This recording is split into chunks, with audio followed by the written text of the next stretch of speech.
Enlarge. The clean look of the SNES Classic gets ruined a bit the second you plug stuff in. After guesses, estimations, and positive early tests, the Super NES Classic has emerged as a hackable little piece of gaming nostalgia, and quite an easy one to hack, at that. This weekend saw the September device receive a simple exploit in the form of HackSheet2, a Windows program designed by a Russian hacker who calls himself Cluster, and, among other things, it allows fans to add far more games to this system than its default set of 21. If any of that sounds familiar, as opposed to gibberish, it's because the same program and hacker emerged shortly after the launch of 2016's Linux-powered NES Classic. Cluster found a way to wrap that system's fail mode exploit. Read lots more about that here in a tidy Windows GUI, which allowed fans to use Windows Explorer menus to dump game ROMs, emulator cores, and even new art into their boxy ode to 80s Nintendo bliss. Cluster announced plans to repeat his trick well before the SNES Classic landed in stores, and his hacking hopes looked promising with the reveal, courtesy of Eurogamer, that the SNES Classic has a near-identical chipset and board compared to the NES Classic.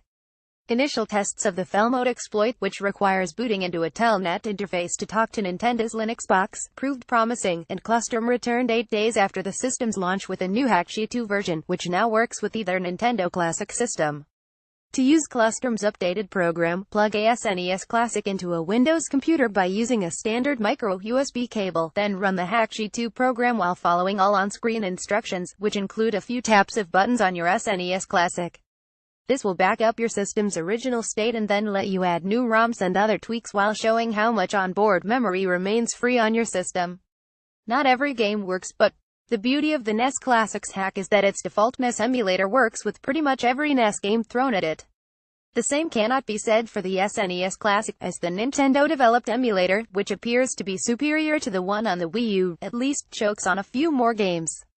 In some cases, that's due to a lack of support for certain custom chip implementations, while others just glitch out in funky ways.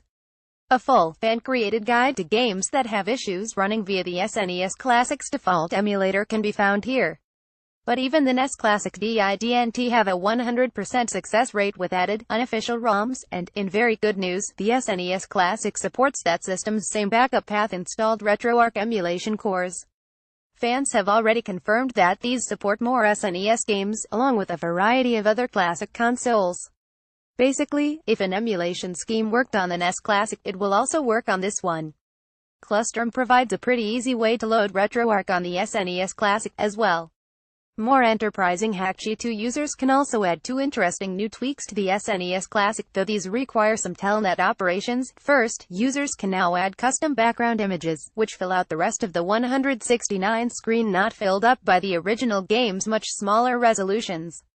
The SNES Classic only ships with a few of these, and some new ones made by the community, including 2 collections shared at NeoGAF, already look better than Nintendo's offerings.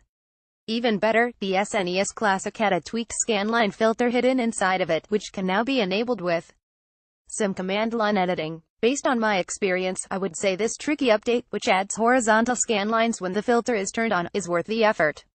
Head here and here for guides on both.